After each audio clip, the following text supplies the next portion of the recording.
Federalist number 3. The same subject continued, concerning dangers from foreign force and influence. For the Independent Journal. Author, John J. To the people of the state of New York. It is not a new observation that the people of any country, if, like the Americans, intelligent and well-informed, seldom adopt and steadily persevere for many years in an erroneous opinion respecting their interests.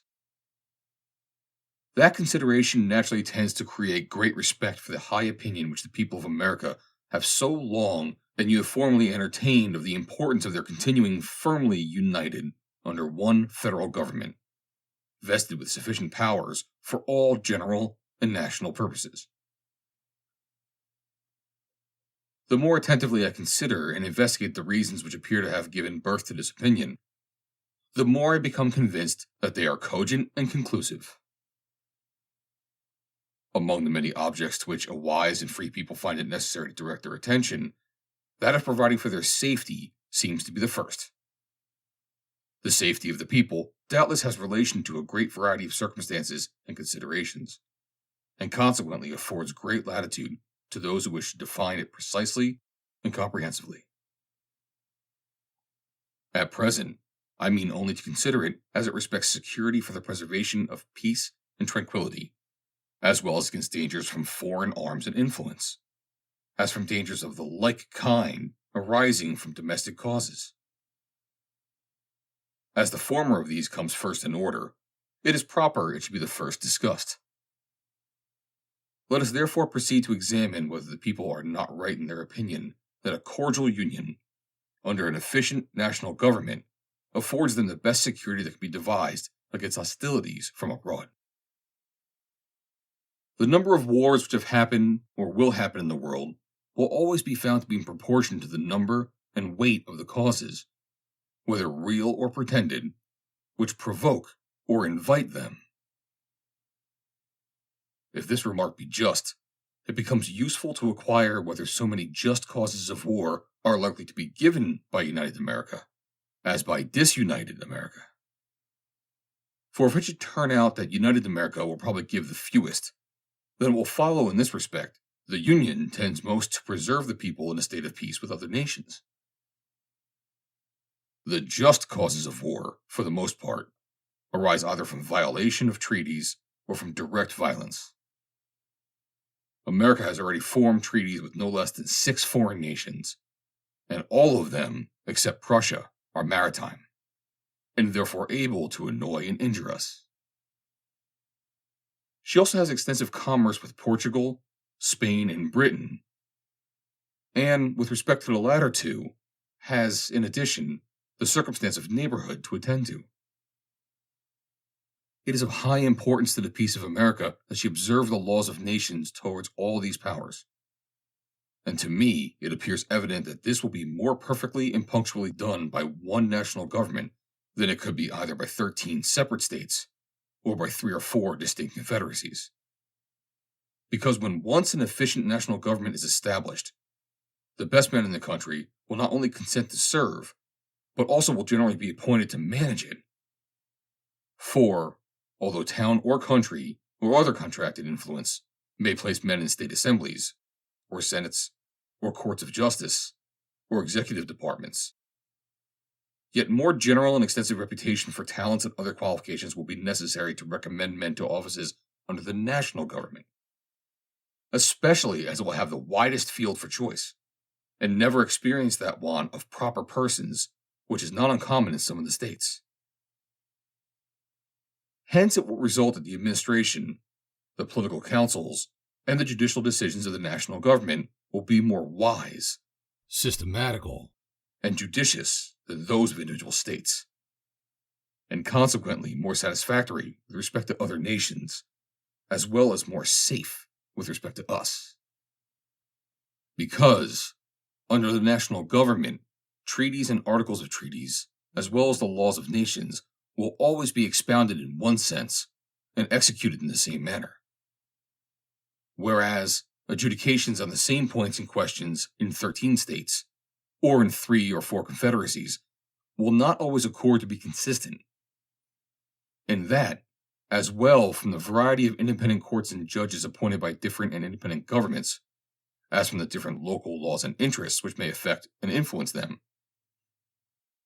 The wisdom of the Convention in committing such questions to the jurisdiction and judgment of courts appointed by and responsible only to one national government cannot be too much commended.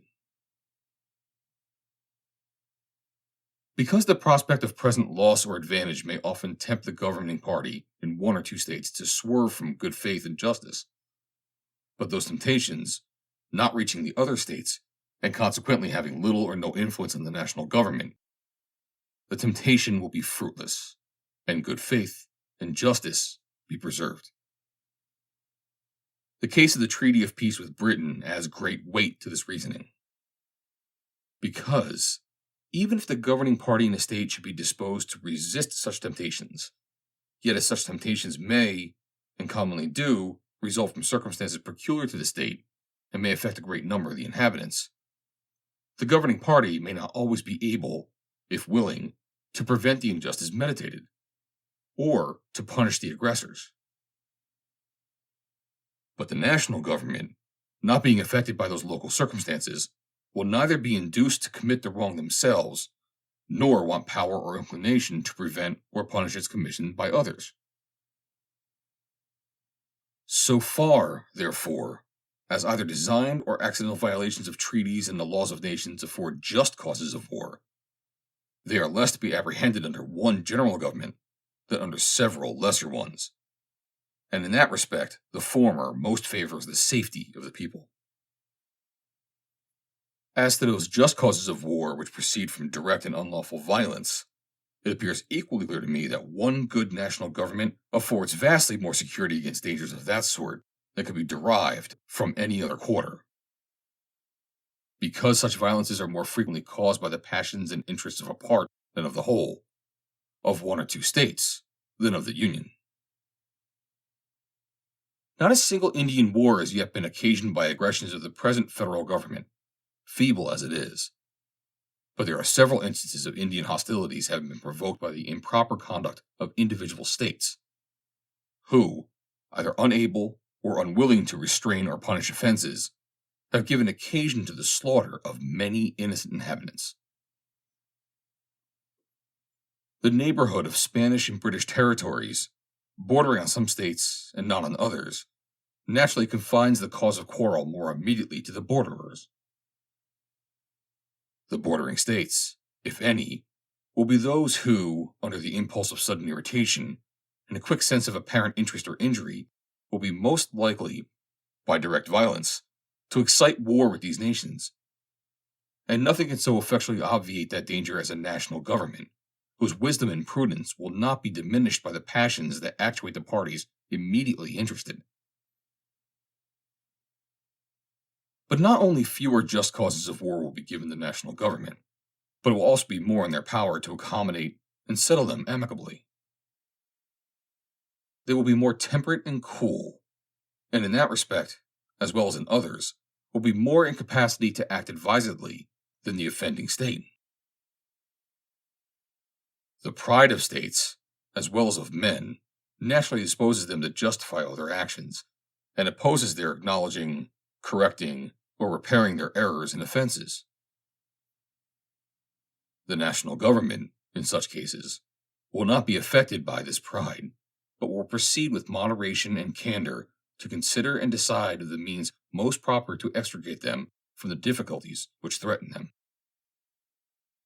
Besides, it is well known that acknowledgments, explanations, and compensations are often accepted as satisfactory from a strong, united nation, which would be rejected as unsatisfactory if offered by a state or confederacy of little consideration or power.